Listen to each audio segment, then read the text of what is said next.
Yo guys, what's going on? My name is Titty Sprinkles McFuckaduck, and it is time to talk a little bit about this gameplay. You guys will enjoy the talk that we have together.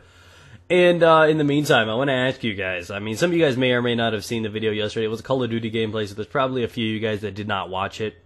But it was a commentary about where, I talked about why do people need new shit? Why do people feel so urged and feel like it's necessary to go ahead and buy the iPhone 5 when you have, the 4, the 4S and all this shit, and, the urge and temptation that people go through to buy and, feel the need to have the new shit simply because the media and people say, oh, hey, you should buy our new shit. You know what's changed? Nothing. Buy it anyways. Ah, ha, ha, ha, ha, ha, ha, fuck you. That's kind of what they do, right? I have become a victim of this. I wake up this morning because my wife, she's paranoid. Now let me tell you a story real quick. Let me let you know what's going on. We currently do not have our own car. She drives one of the cars her mother gave her. Her mother has given all of the children a car, so she's been driving a car that's technically her mother's, but she's been driving and making payments on it and all this good knick-knack stuff. It's a decent car. It's a relatively new model. It's like a 2010 or something. It's a decent little car, and I like it. It's simple. It's your standard car, and that sounds fine and dandy. But Amanda, all of a sudden, wants her own car. She wants an SUV for the child, and we're 5 months out from having our first kid, and she wants something like this, which is understandable.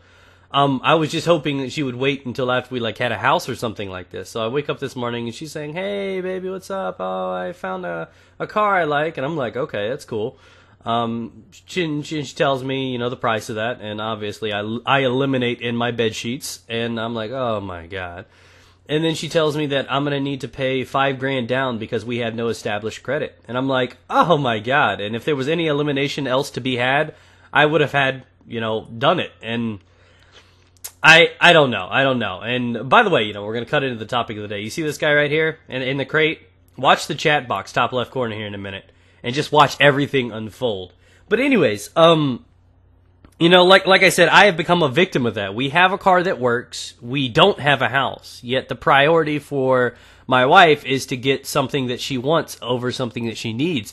And I think she's inherited this from her mother. I think this is more of a woman thing than anything. All women feel like they need approval. That's why they spend so much time getting tanned and doing their nails. And it's not even for us. It's not for the men. It's for the women. It's for themselves, and it's like crazy, man. So I've been victimized, and I don't want your fingers there. That's kind of what it is. It's like she slipped me a fat one when we were just in the middle of it, and I'm like, whoa, that's my hole, not yours. And I didn't like it. So it's just me being dead honest with you guys.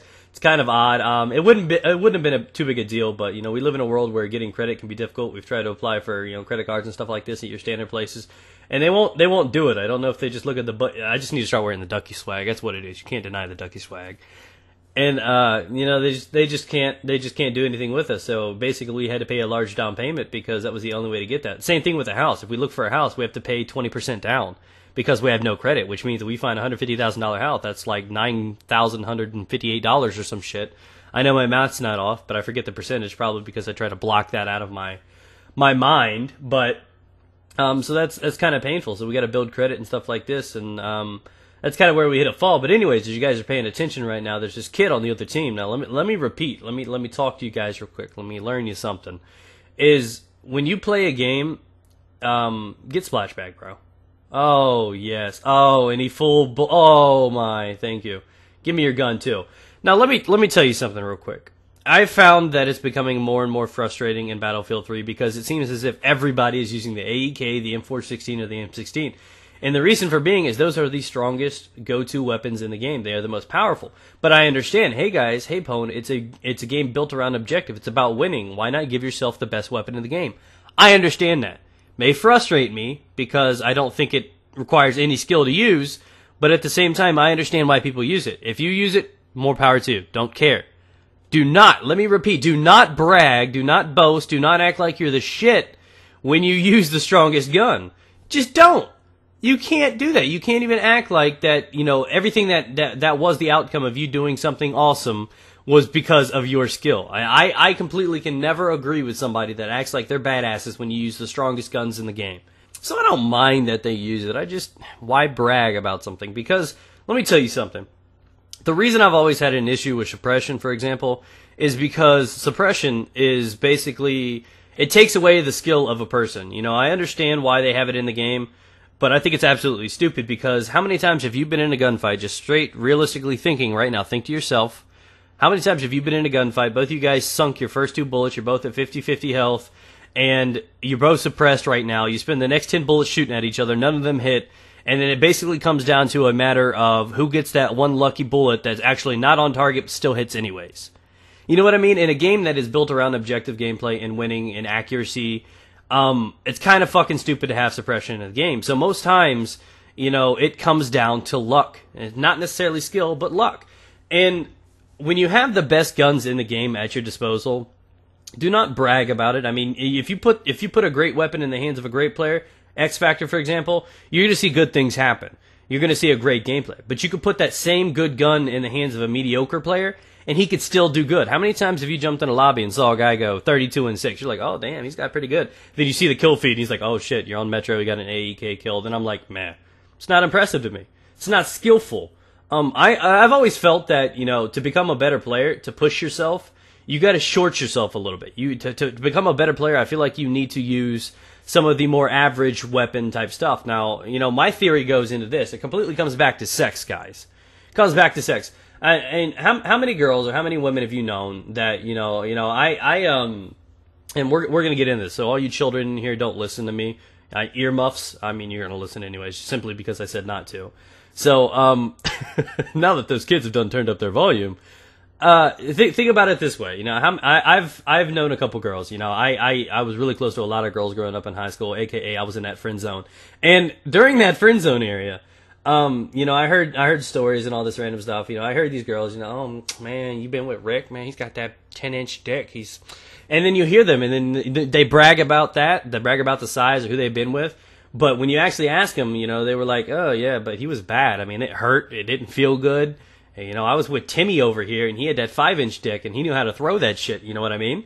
And what happened? Oh my God! What happened is, I feel when you have the best stuff available, it just takes away from it. You feel like you don't have to try as hard. You know, the guy with the average dick is always going to be insecure, feel like he's not good enough, so he's going to try a lot harder, and therefore he will learn to perfect, you know, what he's doing. And, you know, somebody that has everything at their disposal, some of the best shit, I guess has a lower ceiling, you know what I mean? Doesn't have as much a skill to gain from it. I mean, that's what I used to do, is how I used to train for competitions and stuff, is, you know, when I used to play a game Unreal and stuff like this, what I would use, and throughout all the games I played, I would use the average mediocre weapons, you know, like in this case would be something like, get fucked, Mr. Guy.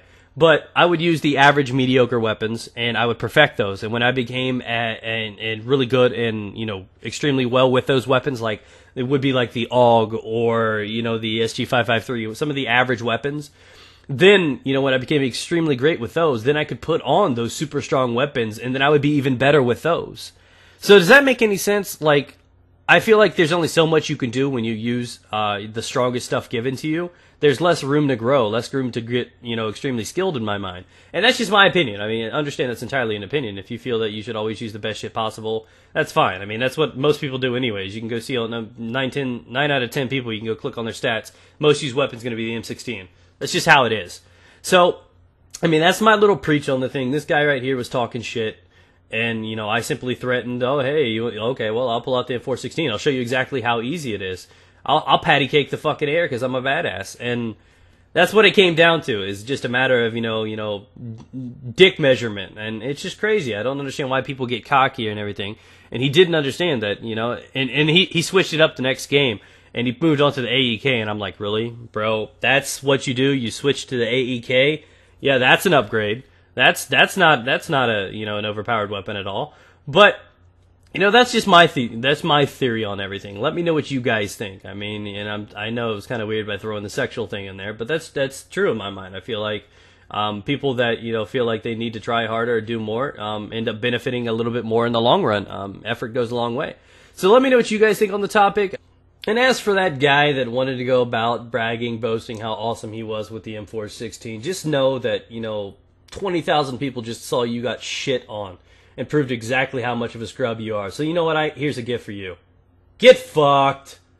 Oh, that's embarrassing. No, I've claimed you. That's embarrassing. Bitch.